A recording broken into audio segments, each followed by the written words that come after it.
الحمد لله رب العالمين والصلاة والسلام على رسوله الكريم وعلى آله وصحبه أجمعين وعلى من تبعهم بإحسان إلى يوم الدين. أما بعد، قال الشيخ الإسلام محمد بن عبد الوهاب رحمه الله في كتابه الشروط الستة أو الأصول الستة: الأصل الرابع بيان العلم والعلماء والفقه والفقهاء وبيان من تشبه بهم وليس منهم. இனிற்றுக்குரிய அல்லாஹ் அடியார்களே, அல்லாஹுடைய மாபெரும் கிருபையினால் நாம் தொடர்ச்சியாக 6 அடிப்படைகள் என்ற பாடங்களை நாம் பார்த்து கொண்டு வருகிறோம். இதுவரை நாம் 3 அடிப்படையான விஷயங்களை நாம் பார்த்தோம். 4வது அடிப்படை என்பது கல்வி, மார்க்க கல்வி, அறிஞர்கள், இஸ்லாமிய சட்டக்கலை மற்றும் இஸ்லாமிய வல்லுநர்கள், சட்டக்கலை அறிந்த வல்லுநர்கள் பற்றிய விளக்கமும், அவர்கள் போல் வேடம் அணியக்கூடியவர்கள் அவர்களை சார்ந்தவர்கள் இல்லை என்ற இந்த விஷயத்தில் நாம் பார்க்க இருக்கின்றோம்.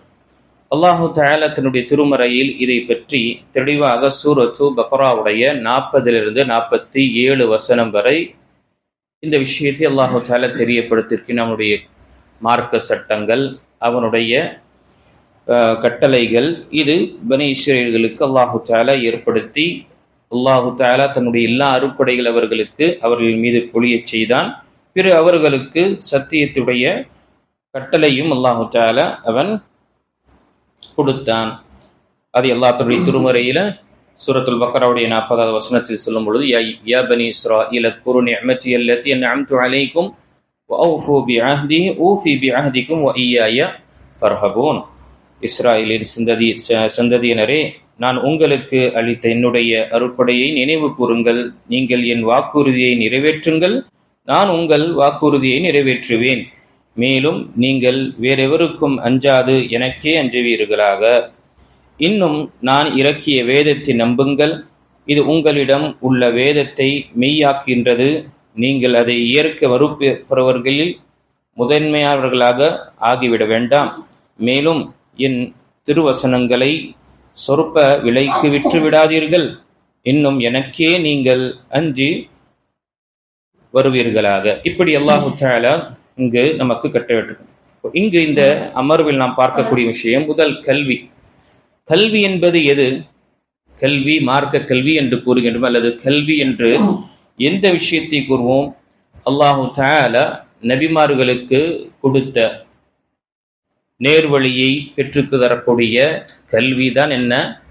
அது மார்க்க கல்வி என்று சொல்லப்படும். அதற்கு தான் கல்வி என்ற விஷயங்கள், அதனுடைய சிறப்புகள் குர்ஆனிலும் ஹதீஸிலும் வந்திருக்கு. இப்போ குர்ஆனிலும் ஹதீஸிலும் கல்வி தேடக்கூடிய சிறப்புகளை பற்றி சொல்லப்பட்டிருக்கின்றது. கல்வியாளர்களுடைய அந்தஸ்தை பற்றி சொல்லப்பட்டிருக்கின்றது.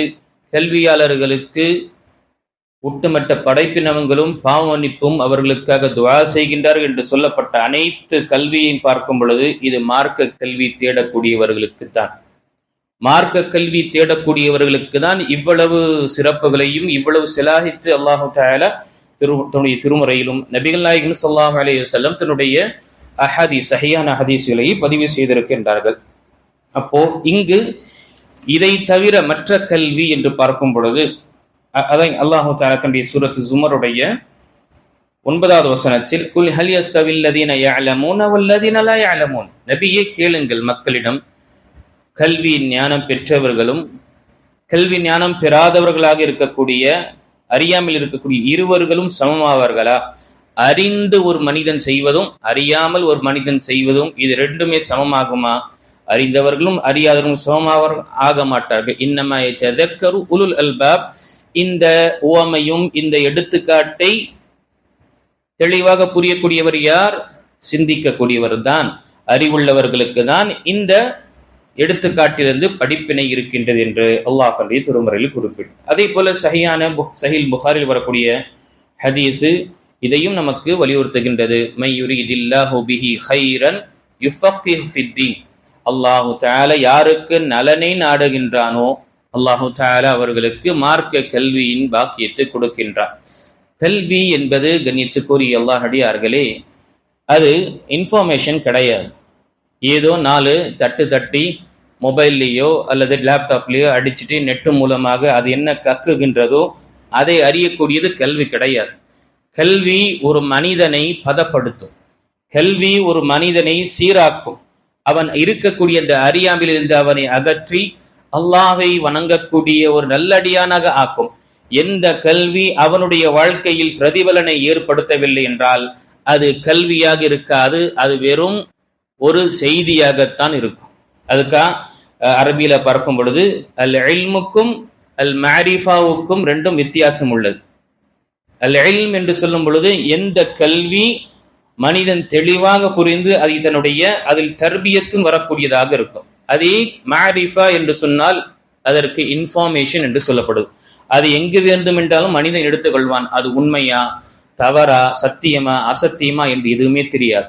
அதை தெரிந்தாலும் அதனுடைய பிரதிபலன் அமலுடைய ரீதியில் அவனுடைய வாழ்க்கையில் வராது. இப்போ கல்வி எந்த கல்வியை பற்றி புகழப்பட்டதோ, எந்த கல்வியுடைய அந்தஸ்து உயர்த்தப்பட்ட அது மார்க்க கல்வியும் அதுவும் அதனுடைய பிரதிபலனும் அதனுடைய பலன் தரக்கூடிய ஒரு கல்வி இங்கு நமக்கு சொல்லப்பட்டது. இப்படிப்பட்ட ஒருதான் அல்லாஹு தஆலா நலனை நாடுகின்றான். யாருக்கு நலனை நாடுகின்றானோ அல்லாஹு தஆலா கல்வி அறிவை கொடுக்கின்றான். இது அவசியமில்லை உட்கார்ந்து 10 வருஷம் 15 வருஷம் உட்கார்ந்து மதரசால படிப்பதோ அல்லது மற்ற நேரத்தை முழுமையாக அர்ப்பணிப்பது. ஒவ்வொரு பாமர மனிதனுக்கும் அல்லாஹு தஆலா அவனுக்கு அவன் கடமையை நிறைவேற்றக்கூடிய கல்வியை கொடுக்கின்றான். அந்த கடமையை அவன் அழகாக நிறைவேற்றுகின்றான் என்றால் அல்லாஹ் அவருக்கு ஹைரையும் நலனையும் நாடி இருக்கின்றான் என்ற அர்த்தம். ஆம், அதற்கு பிறகு இருக்கக்கூடிய அந்தஸ்து உலமா என்று சொல்லக்கூடிய அந்தஸ்துடைய தனிப்பட்ட ஒரு விஷயம். ஆனால் கல்வி இங்கு இந்த ஹதீஸ்ல யாருக்கு அல்லாஹ் நலனை நாடுகின்றானோ கல்வியின் மார்க்க கல்வியின் அறிவையும் அதனுடைய புரிதலும் அல்லாஹ் கொடுக்கின்றான் என்றால் ஒரு மனிதன் அல்லாஹ்வை எப்படி வணங்க வேண்டும் என்று அத்தியாவசிய கல்வியுடைய விஷயங்கள் கொடுக்கப்படுவதே என்ன, இது அல்லாஹு தஆலா நமக்கு ஏற்படுத்தக்கூடிய ஹைர். அதே போல அல்லாஹுடைய தூதர் ஸல்லல்லாஹு அலைஹி வஸல்லம் சொன்ன முஸ்னத் அஹ்மதில் வரக்கூடிய ஹதீஸில் இன்னல் அம்பியா அல் உலமா மின் வரஸத்தில் அம்பியா, உலமா என்பது யார், அறிஞர்கள் யார் என்றால் இது நபிமார்களுடைய வாரிசுகள். வ இன்னல் அம்பியா லம் யுவரிது தீனாரும் வலா திர்ஹமா, இங்கு நபிமார்கள் இவர்கள் திர்ஹமோ தீனாரையோ விட்டு இவர்கள் வாரிசுகளாக ஆவது கிடையாது. வ இன்னமா வரஸஹுல் இல்ம், இவர்கள் வாரிசாவதும் அல்லது விட்டு செல்வதும் என்ன, கல்விதான், அந்த கல்வி ஞானத்தை தான். ஃபமன் அஹதஹு அஹத பிஹப்பின் அஹதஹு பிஹப்பின் வாஃபிர், யார் இந்த வாரிசு அல்லது இந்த விட்டு சென்ற இந்த கல்வியை எந்த அளவுக்கு முயற்சி செய்து அதை எடுத்துக் கொள்கின்றாரோ அவர் அந்த அளவுக்கு அதை பெற்றுக் கொள்கின்றார் என்று நபி ஸல்லல்லாஹு அலைஹி வஸல்லம் நமக்கு தெரியப்படுத்தினார்கள். இது அனைத்துமே எதை பற்றி சொல்லப்படுகின்றது, முழுக்க மார்க்க கல்வி கற்கக்கூடியவர்களுக்கு சொல்லப்பட்டது. ஆனால் இங்க விஷயத்தில் நாம் இதையும் தவறாக புரிந்து கொள்ளக்கூடாது. உலக கல்விக்கு எந்த ஒரு அந்தஸ்தும் கிடையாது என்று நாம புரிந்து கொள்ளக்கூடாது. மாறாக இந்த உலக கல்வியுடைய நிலை எப்படி என்றால் அது இரு கூர்மை உள்ள ஒரு வாளை போல, நமக்கு நன்மையை பெற்றுத்தரக்கூடியதாக அது உதவியாக இருந்தால் அது நமக்கு ஃபாய்தாவாக இருக்கும், அது நமக்கு நன்மையான விஷயம். அந்த விஷயத்தை கற்றுக்கொள்வது அனுமதிக்கப்பட்டதும் அதனுடைய சிறப்பு அவருடைய எண்ணத்தின் அடிப்படையில எந்த விஷயத்தை கொண்டு பலன் பெறுவாரோ அதை எடுத்துக்காட்டாக ஒரு மனிதன் உலக கல்வியை கற்கின்றார். அதை கற்றுக்கொண்டு அவர் முஸ்லிமாக இருந்து நீதமாக நடந்து கொள்வேன், நியாயமாக இருப்பேன், என்னால் பிறருக்கு மக்களுக்கு என் சமூகத்திற்கும் மற்றவர்களுக்கும் இதை மூலமாக நான் உதவி செய்வேன் என்ற ஒரு எண்ணத்துடன் நல்ல ஒரு எண்ணத்துடன் அவர் செய்யும் பொழுது அதற்கு அவருக்கு கூலி கொடுக்கப்படும். அதே இன்னொரு நாம் பார்க்கும் பொழுது 2 கூர்மை 2 முனை நம்முடைய வாழ் அதே மற்ற விஷயத்தில் பயன்படுத்தினோம் என்றால் அது பிரச்சனையாகும். எப்படி கத்தி நாம சமையலுக்கும் பயன்படுத்தப்படுகின்றது, மனிதன் அதை தவறாக மனிதனை அநியாயமாக கொலை செய்வதற்கும் அதை பயன்படுத்தப்படுகின்றது. அப்போ இந்த கல்வியை கொண்டு ஒருவன் பாவத்தை ஏற்படுத்திக் கொள்ளக்கூடிய விஷயத்தில் அவன் செய்தான் என்றால் அது அவனுக்கு பாவமாக தான் இருக்கும், அது ஒரு முசீபத்தாக இருக்கும். அப்படிப்பட்ட கல்வி அவனுக்கு பாரமாக இருக்கும். இது ரெண்டுமே இல்ல, இன்னும் கேள்வி வரலாம், இன்னும் உஸ்தாத் ஒன்று நன்மையாக இருக்கக்கூடிய விஷயம் இருந்தால் அது நமக்கு நன்மையாக இருக்கும் உலக கல்வி, இல்ல தீமையை கொண்டு செல்லக்கூடியதாக இருக்கு, அது வழிவகுக்கக்கூடியதாக இருக்கு, அது நமக்கு தீமை தான் இருக்கும். ரெண்டுமே இல்லாத நடுவில் இருக்கக்கூடிய நிலை இருந்தால் இது என்ன? ஷேக் உதைமீன் ரஹிமா அதை பற்றி சொல்லும் பொழுது, இப்படிப்பட்ட கல்வி கற்பது என்ன? நேரத்தை வீணடிப்பது, எந்த ஒரு பலனும் இல்லாமல், எந்த ஒரு பலனும் உலகத்துடைய விஷயத்திலும் சரி, மறுமையுடைய எந்த ஒரு பலனும் கிடையாது. அதே போல இங்கு அதனால எந்த ஒரு பாதிப்பு வரும் என்ற ஒரு நிலையும் வராதென்றால் அப்படிப்பட்டவன் என்ன செய்கின்றான்? நேரத்தை வீணடிக்கின்றான். தியாவுல் வக்த், நேரத்தை அழிப்பது. இங்கு கல்வியுடைய சிறப்புகளை பற்றி பார்க்கும் பொழுது கண்ணியத்துக்குரிய அல்லாஹ் அடியார்களே, இந்த விஷயத்தை நமக்கு ஏன் இங்கு தெரியப்படுத்தப்படுகின்றது? கல்வி ரொம்ப முக்கியமானது. பிறகு அந்த கல்வியாளர்கள் பெற்ற விஷயங்கள், அவர்களுடைய அந்தஸ்துகளை, இவர்களுடைய வேடங்கள், சிலர் தன்னை அறிஞர்கள் என்று சொல்லிக் கொண்டோ, தன்னை மக்களுக்கு மத்தியில் நாம் ஒரு ஆலிம் என்று சொல்லிக் கொண்டு இருக்கக்கூடியவர்கள், இவருடைய அசல் இவருடைய நிலை என்ன? உண்மையான இந்த நிலையில் இவர்கள் இல்லை. மாறாக இவர்கள் அசத்தியத்தை சத்தியமாக மாற்றக்கூடியவர்களாகவும் இருக்கின்றார்கள். பாவத்தை தனக்காக தான் செய்கின்றான் என்பதற்காக மழுப்பி அதனுடைய ஆதாரங்களை உடைத்து தான் செய்கின்றான் அந்த குற்றத்திற்காக ஆதாரங்களையும் கொண்டு வந்து வைக்கக்கூடியவனாக இருக்கிறார். ஒரு மனிதன் தவறு செய்கின்றான், அவனுக்கு தெரியும், ஆமா தவறுதான் செய்து கொண்டு இருக்கு என்றால் அவனுடைய குற்றம் என்ன இருக்கும்? அது நிர்ணயிக்கப்பட்ட அளவுக்கு அந்த குற்றம் இருக்கும். அதே ஒரு மனிதன் தான் செய்யக்கூடிய பாவத்திற்காக குர்ஆனுடைய வசனங்களையும் சஹீஹான ஹதீஸுகளையும் அதை முடக்கி மழுப்பி சாயத்தை பூசி தனக்கு சாதகமாக பயன்படுத்திக் கொள்கின்றான் என்றால் அவனுக்கு ஏற்படக்கூடிய தண்டனை, அந்த பாமர மனிதன் அறிந்து செய்யக்கூடிய குற்றம் அவனை விட இவனுக்கு அதிகமாக. ஏன்? தான் செய்யக்கூடிய அந்த பலவீன தவறை என்ன செய்கின்றான்? குர்ஆனுடைய வசனத்தை கொண்டும் சஹீஹான ஹதீஸுகளை கொண்டு என்ன செய்யறான்? அதை நியாயப்படுத்துறான். நவுது பில்லாஹ் மின் தாலிக். இது பெரிய ஒரு பிடிவாதத்துடைய நிலையாக இருக்கின்றது. இது அனைத்துமே இங்கு நமக்கு இங்கு தெரியப்படுத்தப்பட்டது. அப்போ முதல் விஷயம், இந்த கல்வி, மார்க்க கல்வி கண்ணியத்துக்குரிய அல்லாஹ் அடியார், மார்க்க கல்வி மனிதனை உயர்த்துகின்றது, இம்மையிலும் சரி மறுமையிலும் சரி. அல்லாஹ் தன்னுடைய திருமறையில் சொல்லும் பொழுது சூரத்துல் முஜாதிலாவுடைய 11வது வசனத்துல, யர்ஃபஉ அல்லாஹு அல்லதீன ஆமனூ மின்கும் வல்லதீன ஊத்துல் இல்ம தரஜாத். அல்லாஹ் தஆலா ஈமான் கொண்டவர்களுடைய அந்தஸ்துகளை உயர்த்துகின்றான். பாருங்க, ஈமான் என்ற ஒரு வார்த்தையை, ஈமான் என்ற ஒரு பொக்கிஷமே மனிதனை அவனுடைய அந்தஸ்தை உயர்த்துகின்றது மற்றவர்களுக்கு மத்தியில். இரண்டாவது, வல்லதீன ஊத்துல் இல்ம தரஜாத். அதே போல மற்றும் கல்வியான ஞானம் பெற்றவர்களுக்கு அல்லாஹு தஆலா அந்தஸ்தையும் உயர்த்துகின்றான். இந்த அந்தஸ்து இம்மையிலும் சரி மறுமையிலும் சரி. இம்மையிலும் பார்க்கும் பொழுது மனிதன் அந்த கல்வி ஞானம் பெற்றவர், அவன் மக்களுக்கு மத்தியில் கண்ணியமாக இருக்கக்கூடியவராக இருப்பார். அவன் பேணுதலின் அடிப்படையில மக்கள் அவரை கண்ணியப்படுத்தக்கூடியவர்களாக இருப்பார்கள். அதே இதை கொண்டு அவன் தவறாக பயன்படுத்தி கொண்டு தனக்கு சாதகமாக அவன் பயன்படுத்தினால் அல்லாஹ் அவனை இதே நிலையில் இதே விஷயத்தை கல்வி வைத்து இழிவையும் ஏற்படுத்தக்கூடியவனாக இருக்கின்றான். அதையும் நாம் பார்க்கின்றோம். இங்கு மறுமையுடைய விஷயத்தில் அல்லாஹு தஆலா உயர்ந்த அந்தஸ்தில் அவர்களுக்கு கொடுப்பான். ஏன்? இவர்கள்தான் படைப்பினங்கள், மனிதர்களுக்கும் இறைவனுக்கும் மத்தியில் இருந்த ஒரு பாலமாக இருந்தார்கள். இவர்கள்தான் மக்கள் எல்லாம் ஒரு திசையில் சென்று கொண்டிருக்கும் பொழுது அவர்களை அரவணைத்து, அவர்களை இந்த மார்க்க விஷயங்களை எத்தி வைத்து நினைவுபடுத்தி, அல்லாஹு தஆலா உன்னை படைத்த நோக்கத்தை நீ மறந்து வாழ்கின்றாய் என்று அவனை திருப்பி கொண்டு செல்லக்கூடியவர்களாக இருந்ததனால் அல்லாஹு தஆலா அவரை அந்த மக்களை கண்ணியப்படுத்துவான். அதே போல இந்த கல்வி என்பது கண்ணியத்துக்குரிய அல்லாஹ்வுடைய அறிவு, கல்வி ஞானம், இது கல்வி, மார்க்க கல்வி என்பது இது நபிமார்களுடைய வாரிஸ், நபிமாருடைய சொத்து, அவர்கள் விட்டு சென்ற அந்த சுப்ஹானல்லாஹ் அசட். இது யார் வேண்டுமென்றாலும் எடுத்துக்கொள்ளலாம். இதுல எந்த ஒரு அளவோ எந்த ஒரு விஷயங்கள் என்பதே கிடையாது. இவர் தான் எடுக்கணும், இவரெல்லாம் எடுக்கக்கூடாது என்ற மொழி, நிறம், எந்த ஒரு நாடு என்ற விஷயமே கிடையாது. யாரெல்லாம் இதை எடுத்துக் கொள்கின்றார்களோ அவர்கள் எல்லாம் நபிமார்களுடைய வாரிசுகளாக ஆகிவிடுவார்கள். ஆனால் இதை எடுப்பது என்பது எப்படி? அது நபிமார்களுடைய பணியை தன்னுடைய கையில் எடுப்பது போல. அப்போ அந்த பணிக்கு தான் தன்னுடைய தியாகங்களையும் தன விஷயங்களையும் பேணக்கூடிய விஷயங்களையும் அவர் பேணுவார் என்றால் அவர் வாரிசாக ஆக முடியும், நபிமார்களுடைய வாரிசுகளாக ஆக முடியும். அதையும் நாம இதற்கு முன்னால் ஹதீஸில் நாம பார்த்திருக்கின்றோம். அதே போல இந்த மனிதனுடைய நிலை எப்படி என்றால், இந்த மார்க்க கல்வி கற்பதினால் இவனுடைய மரணத்திற்கு பிறகும் இவனுடைய கல்வி சதகா ஜாரியாகவே அமையும். கற்ற கல்வி, கற்பித்த கல்வி அவன் அமல்படுத்தி மக்களுக்கு எத்தி வைத்த நிலையில் அவன் மரணம் அடைந்தான் என்றால் அவருடைய மௌத்துக்கு பிறகும் அவருக்கு நன்மை போயிட்டே இருக்கும். யோசிச்சு பாருங்க. எடுத்துக்காட்டாக நம்முடைய ஒரு ஹதீஸ், அபூ ஹுரைரா ரலியல்லாஹு அன்ஹுடைய ஹதீஸ், அல்லது இங்கு நம்ம பார்த்த ஹதீஸ்,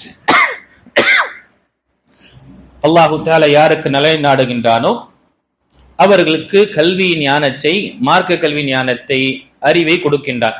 இதை அறிவித்த அபூ சுஃபியான், முஆவியா பின் அபி சுஃபியான் ரலியல்லாஹு அன்ஹு அன்று அறிவித்த ஒரு ஹதீஸ். இதுவரை கிட்டத்தட்ட நாம 15வது நூற்றாண்டில் இருக்கின்றோம். இதுவரை அவர் எங்கெல்லாம் இந்த உலகத்துடைய ஓரத்தில் எல்லாம் இந்த ஹதீசுகள் படிக்கப்படுமோ அவருக்கும் சதகா ஜாரியாவாக சென்று கொண்டிருக்கின்றது. வாழ்ந்ததோ எவ்வளவு வாழ்ந்திருப்பாங்க? 50, 60, 70 அல்லது 100 வருடம் வாழ்ந்திருக்கா. ஆனால் அவர்களுக்கு பெறக்கூடிய நன்மை என்பதே சுப்ஹானல்லாஹ் நிரந்தரமான ஒரு விஷயம். இன்னும் எத்தனை வருடம் அல்லாஹ் தஆலா நாடு இருக்கின்றானோ இந்த உலகத்தை இதை நடத்துவதற்காக, நிர்வகிப்பதற்காக, அந்த அளவுக்கு அந்த கல்வி அவர்களுக்கு பயனுள்ளதாக இருக்கும். இதே உலக கல்வியில யாராவது சொல்ல முடியுமா? உலக கல்வி கற்றவர் அவருடைய மௌத்துக்கு பிறகும் அது தொடர்ச்சியாக போயிட்டு இருக்கும் என்று இல்லை. ஆம், அவர் ஏதாவது ஒரு உலகத்துடைய விஷயத்திற்காக ஏதாவது நல்ல காரியங்கள் விட்டு சென்றிருந்தால் அதை கொண்டு மக்கள் நன்மையான விஷயத்தை பலனடைகின்றார்கள் என்றால் அவர்களுக்கு நன்மை உய் சேரும். அதே ஆரம்பித்த ஒரு விஷயம் பாவத்தை அவருக்கு எடுத்துக்கொள்ள செல்லக்கூடியதாக இருக்கு. மக்களை பாவத்தில் ஆழ்த்தக்கூடிய ஒரு விஷயத்தை, ஒரு கருவியையோ ஒரு பொருளையோ ஒரு விஷயத்தை அவன் ஏற்படுத்தி சென்றால் அவனுடைய மௌத்துக்கு பிறகும் மக்கள் எல்லாம் எவ்வளவு பயன்படுத்துவார்களோ அதனுடைய பாவங்கள்லாம் போய் சேரும். பாவத்தை அந்த விஷயத்தை நாம இங்கு நிலவு கொள்ள வேண்டும். இங்கு மனிதன் ஹதீஸில், முஸ்லிமில் வரக்கூடிய ஹதீஸ்ல நாம பார்த்தோம், இதா மாத்தல் இன்சான் இன்கதா அமலுஹு இல்லா மின் ஸலாஸா, ஒரு மனிதன் மரணம் அடைந்து விட்டான் என்றால் 3 விஷயங்களை தவிர அனைத்துமே என்ன ஆகின்றது? துண்டிக்கப்படுகின்றது. 3 விஷயத்தை தவிர எல்லாமே என்ன? நிப்பாட்டப்படும். Full stop. நாம் செய்யக்கூடிய நம்முடைய வாழக்கூடிய வாழ்க்கையில அமல்கள் தொடர்ச்சியாக வருவது 3 தான். 4வது என்பது கிடையாது. அதில் ஒன்று இங்கு சொல்லக்கூடிய ஹதீஸ் சதகத்துன் ஜாரியா, அவர் விட்டு சென்ற சதகா.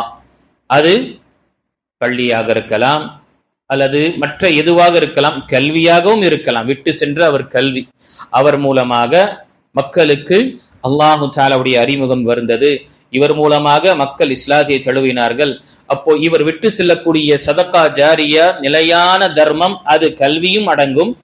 அதுவும் என்ன? அவருக்கு பயனுள்ளதாக இருக்கும். 2வது இல்முன் யுன்தஃபஹு, பிரத்யேகமாக அந்த சதகா ஜாரியாவில் பிரத்யேகமாக 2வது விஷயம் சொல்லப்பட்டது, கல்வி, பயனுள்ள கல்வி, பெனிஃபிஷியல் நாலேஜ்.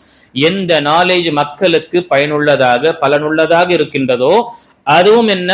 எதுவரை மக்கள் அதை எடுத்துக்கொண்டு செல்வார்களோ அவர்களுக்கு நன்மை சேர்ந்து கொண்டே இருக்கும். 3வது வலதுன் சாலிஹுன் யதுஉ லஹு, சாலிஹான மகன், சாலிஹான சந்ததி கேட்கக்கூடிய துஆ. அந்த சாலிஹான சந்ததியை ஆக்குவதும் எது? கல்வியை கொண்டுதான் ஆக்க முடியும். சும்மாவே ஏன்னா என்னுடைய குழந்தையை நான் சாலிஹாக ஆக்கணும் என்று நான் பிரார்த்தனை செய்து விட்டான் போதாது, அதற்குரிய முயற்சிகளையும் நான் எடுக்குவதற்காக நான் கடமைப்பட்டுள்ளேன். அப்போ அந்த குழந்தை, சாலிஹான குழந்தையை ஆக்குவதற்கு நமக்கு அந்த கல்வி உறுதுணையாக இருக்கு. ஆக இந்த 3லும் பார்க்கும் பொழுது கல்வி என்பது மேன்மையான ஒரு நிலையாக இருக்கின்றது. இதை நாம இந்த விஷயத்தை அறிந்து கொள்ள வேண்டும். அதே போல ஒரு விஷயத்தை பொறாமை கொள்ள வேண்டும் என்று அனுமதிக்கப்பட்டது என்றால், பொறாமை என்றால் இப்படிப்பட்டது, ஆசை கொள்வது, பேராசை கொள்ளக்கூடிய விஷயம். அந்த பாதிப்பு மனிதனுக்கு இந்த ஒரு பாதிப்பு இல்லாத, எனக்கும் இது கிடைத்திருக்க வேண்டாமா என்ற விஷயத்தில் நபி ஸல்லல்லாஹு அலைஹி வஸல்லம் அனுமதிக்கு கொடுத்த விஷயங்கள் பார்க்கும் பொழுது 2 விஷயங்கள். ஒன்று, அல்லாஹ் தஆலா ஒரு மனிதனுக்கு கல்வி கொடுத்திருந்தான், அவர் இரவும் பகலும் மக்களை இந்த கல்வியின் பக்கம் அழைத்து அல்லாஹ் தஆலாவை வணங்கக்கூடிய விஷயத்தில் தன்னுடைய நேரத்தை கழிக்கின்ற அவரை பார்த்து நாம் பொறாமையோ அல்லது அதற்கு ஹதீஸ்ல கிப்தா, குறிப்பாக கிப்தா என்று சொல்லக்கூடிய விஷயம், பொறாமையை விட இங்கு ஒரு மனிதன் செய்யக்கூடிய விஷயத்தை எனக்கும் இது கிடைத்திருந்தால் சிறந்ததாக இருக்குமே என்று நினைக்கக்கூடிய அந்த விஷயம் அனுமதிக்கப்பட்டது. 2வது, அல்லாஹ் செல்வத்தை கொடுத்திருக்கிறார், அவர் இரவும் பகலும் அல்லாஹ்வுடைய பாதையில் செலவு செய்கின்றார். அப்படிப்பட்டவர்களை பார்த்தும் என்ன அல்லாஹ்வுடைய தூதர் ஸல்லல்லாஹு அலைஹி வஸல்லம், ஆஹா இது எனக்கு கிடைத்திருந்தா சிறந்ததாக இருக்குமே என்று மனிதன் பொறாமை கொள்வது அனுமதிக்கப்பட்டது. இது அனைத்துமே இந்த கல்வியுடைய சிறப்பு நமக்கு தெரியப்படுத்தப்படுகின்றது. இப்போ இங்கு இதே போல இந்த கல்வி நமக்கு ஒரு ஒளியாகவும் இருக்கின்றது. உலகத்திலும் சரி மறுமையிலும் சரி இது நமக்கு ஒரு ஒளியாகவே அமையும், நமக்கு நேரான ஒரு பாதைக்கு கொண்டு செல்லக்கூடியதாகவே இருக்கும்.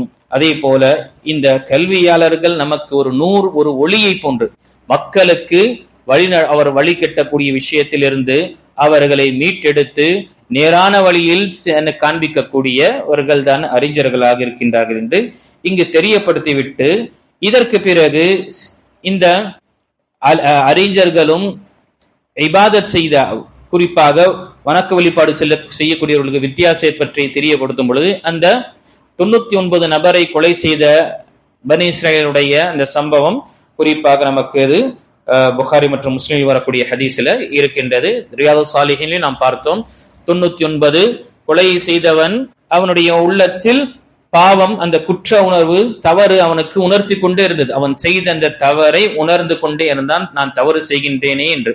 உடனே அதற்கு தீர்வை காண்பதற்காக ஒரு வணக்கஸ்தாலியிடம் செல்கின்றான், வணங்கக்கூடிய ஆபீதிடம் செல்கின்றான். அந்த மனிதன் அவருக்கு தவறாக ஃபத்வா கொடுத்து என்ன செய்கிறார், இவ்வளவு பாவம் செய்து விட்டு மன்னிப்பான் என்று நினைக்கிற அல்லாஹ் மன்னிக்க மாட்டான் என்று சொல்லும் பொழுது அவனையும் கொன்று விடுகின்றான்.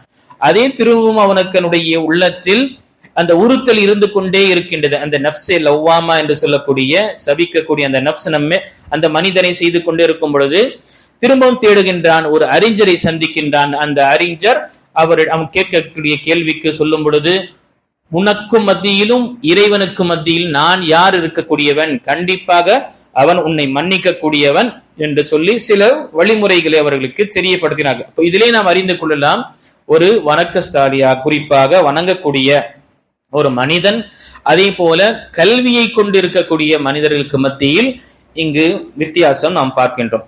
இதற்கு மத்தியில தான் என்ன செய்கின்றது, சிலர் இவர்களுடைய வேடங்களை அணிந்து கொண்டு தங்களை ஆலிம்கள் என்று சொல்லி என்ன செய்யறாங்க, மக்களை அசத்தியத்தை தான் என்ன செய்யறாங்க, சத்தியமாக ஆக்குகின்றார்.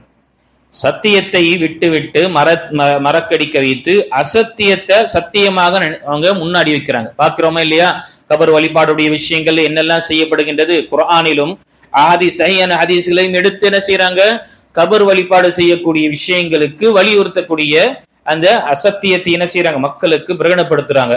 அல்லாஹ் அக்பர். எந்த இணை வைத்தலுக்கு எதிராக போர் புரியப்பட்டதோ சஹாபாக்கள் நபி ஸல்லல்லாஹு அலைஹி வஸல்லம் காலத்தில், எந்த இணை வைத்தலுக்காக அல்லாஹ்வுடைய தூதர் ஸல்லல்லாஹு அலைஹி வஸல்லம் அவர்கள் சுப்ஹானல்லாஹ் சிரமப்படுத்தப்பட்டார்களோ, இதை எதிர்த்த காரணத்தினால் இப்படிப்பட்ட விஷயம் என்ன செய்யப்படுகின்றது, குர்ஆனிலும் ஹதீஸிலும் கொண்டு செய்யப்படுகின்றது. எந்த பெண்மணி அம்மை ஆயிஷா ரலியல்லாஹு அன்ஹா, நம்முடைய தாய் உம்முல் முஃமினீன், அவர்களை பற்றி அல்லாஹ் தஆலா வசனத்தை இறக்கி இவங்க பத்தினி, இவங்க தூய்மையானவர்கள் என்று கூறினானோ, அப்படிப்பட்ட பத்தினியே நஊது பில்லாஹி மின் தாலிக் சஹீஹான ஹதீஸ்களை கொண்டு நஊது பில்லாஹ் நரகவாசி என்று சொல்லக்கூடிய ஷியாக்களை நாம் பார்த்து கொண்டுதான் இருக்கின்றோம். இப்படி குர்ஆன் மற்றும் ஹதீஸுகளை வைத்து தனக்கு சாதகமாக அசத்தியத்திற்கு ஆதாரம் காணக்கூடிய எத்தனையோ மக்கள், வேடங்கள் அணிந்தவர்கள் இருக்கின்றார்கள். பாமர மக்களுக்கு இங்கு இந்த மாதிரி விஷயங்கள் இருந்து நீங்கள் அஞ்சிக் கொள்ளுங்கள், இவர்களிலிருந்து நீங்கள் விலகி இருங்கள் என்று நமக்கு தெரியப்படுத்துகின்றார்கள். கடைசியில இவர்கள் கொண்டு வரக்கூடிய விஷயத்தை ஏற்றுக்கொள்ளாதவர்களை என்ன செய்வார்கள், முற்போக்குவாதிகள் என்று சொல்வார்கள், இவர்கள் ஃபண்டமெண்டலிஸ்ட் என்று சொல்வார்கள், இவர்களுக்கு சில ஏதாவது என்ன முத்திரை குத்தக்கூடியவர்களாக ஆவார்கள். இதையும் நீங்கள் அறிந்து கொள்ளுங்கள். ஏனென்றால் இந்த முத்திரை குத்துவது என்பது இதற்கு முன்னால் நடந்துதான் இருக்கு. நபி ஸல்லல்லாஹு அலைஹி வஸல்லமுக்கே அதை அல்லாஹ் தஆலா தன்னுடைய திருமறையில் சொல்லும் பொழுது, இவர்களை பற்றி கதாலிக மா தல்லதீன மின் கப்லிஹிம் மிர் ரசூலின் இல்லா காலு சாஹிரின் அவ் மஜ்னூன், எந்த ஒரு நபிமார்களும் இவர்களுக்கு மத்தியில் கொண்டு வர சத்தியத்தை கொண்டு வரும் பொழுது இவர்களுக்கு இவர்கள் சொல்லக்கூடிய சாட்டக்கூடிய விஷயம் என்ன, இவர் சூனியக்காரர், இவர் மஜ்னூன், இவர் பைத்தியக்காரர் என்றுதான். இந்த மாதிரி விஷயம் என்ன, சத்தியத்தை எத்தி வைக்கக்கூடியவருக்கு மக்கள் என்ன செய்யறாங்க, அந்த குறிப்பாக இந்த கல்வியை தனக்கு சாதகமாக அல்லது கல்வியாளர்கள் என்று சொல்லிக் கொண்டு வேடங்களை அணியக்கூடியவர்கள் இப்படி இருந்து கொண்டிருக்கின்றார்கள். பாமர மக்களுக்கு இங்கு எச்சரிக்கை செய்யப்படுகின்றது. இவர்களுடைய கல்வி கற்காதவர்கள் இவர்களை ஜிந்தீக் என்று சொல்லக்கூடிய அளவுக்கும் இருக்கு. ஜிந்தீக் என்றால் அல்லாஹ் பாதுகாக்க வேண்டும், குஃபுருடைய மிக நெருக்கத்தில் இருக்கிறாங்க. மிக மோசமான ஒரு மனிதனுக்கு தான் ஜிந்தீக் என்று சொல்லப்படக்கூடியதாக இருக்கும். அப்படிப்பட்ட நிலையும் இங்கு கல்வி பெற்று கல்வியை மக்களுக்கு எடுத்துரைக்கக்கூடியவர்களை சித்தரிக்கக்கூடியவர்களாகவும் இருக்கின்றார்கள். பாமர மனிதன் இதிலிருந்து அஞ்சிக் கொள்ள வேண்டும். கல்வியை அறிந்து கல்வியை கற்பதற்காக முயற்சி செய்ய இந்த சிறப்புகள் வெறும் என்ன அறிஞர்களுக்கு மட்டுமில்ல. இந்த அறிஞர்களும் யாராக இருந்தார்கள்? ஒரு பாமராக இருந்துதான் அவர்களுடைய நேரத்தை, உங்களுடைய வாழ்க்கையை இந்த மார்க்கத்தினுடைய பணிக்காக செலவு செய்து அவர்கள் வந்தவர்கள். இதே நிலை நாம கூட ஆகலாம். அல்லாஹு தஆலா இந்த கல்வியை என்ன இன்னாருக்கு என்று ஏற்படுத்தவில்லை. எப்படி மற்ற சமுதாயத்திலோ மற்ற மதத்திலோ இந்த வேதங்கள் இந்த இவர்கள் மட்டும்தான் படிக்க வேண்டும், மற்றவர்கள் தொடவும் கூடாது, கேட்கவும் கூடாது என்று இருக்கின்றதோ அப்படிப்பட்ட விஷயம் கிடையாது. ஏன் இந்த திருமறை வேதத்தை மாற்று மதத்தில் இருக்கக்கூடிய சகோதரிகளும் படிப்பதற்கும் மார்க்க நமக்கு அனுமதி கொடுக்கின்றது, அவர்களுக்கும் இவருடைய உரிமை இருக்கின்றது என்று நமக்கு காண்பிக்கின்றால் இந்த சுப்ஹான் அல்லாஹ் மார்க்க கல்வி என்பது உன்னதமான ஒரு விஷயம். இதை அறிவதும் இந்த கல்வியாளர்களுடைய கண்ணியத்தையும் அவருடைய அந்தஸ்தை அறிந்து கொள்வதும் இது நமக்கு மிக முக்கியமாக இருக்கு. இவர்களை போல வேடங்கள் அணியக்கூடியவர்களை கொண்டு நாம் அஞ்சிக் கொள்ள வேண்டும். அல்லாஹு தஆலா சொல்லக்கூடியவனுக்கும் கேட்கக்கூடிய அனைவர்களுக்கும் நாம் கல்வியுடைய விஷயத்தில் தொடர்ச்சியாக நம்முடைய வாழ்க்கையில கல்வி கற்கக்கூடிய இந்த பாக்கியத்தை நிலையாக வைப்பதற்காக நாம் முயற்சி செய்ய வேண்டும். கற்ற கல்வியை அமல்படுத்தக்கூடிய முடிந்த அளவுக்கு நாம் அமல்படுத்தக்கூடிய நாம முயற்சிகள் செய்ய வேண்டும். அல்லாஹு தஆலா நம்ம அனைவர்களுக்கும் கற்கக்கூடிய கல்வியை நாம் அதன் பிரகாரம் அமல்படுத்தக்கூடிய பாக்கியத்தை அல்லாஹ் கொடுத்தருள்வானாக. கல்வியாளர்கள் என்று சொல்லிக்கொண்டு மக்களை ஏமாற்றக்கூடியவர்களிலிருந்து அல்லாஹ் நம்முடைய சமுதாயத்தை பாதுகாப்பானாக.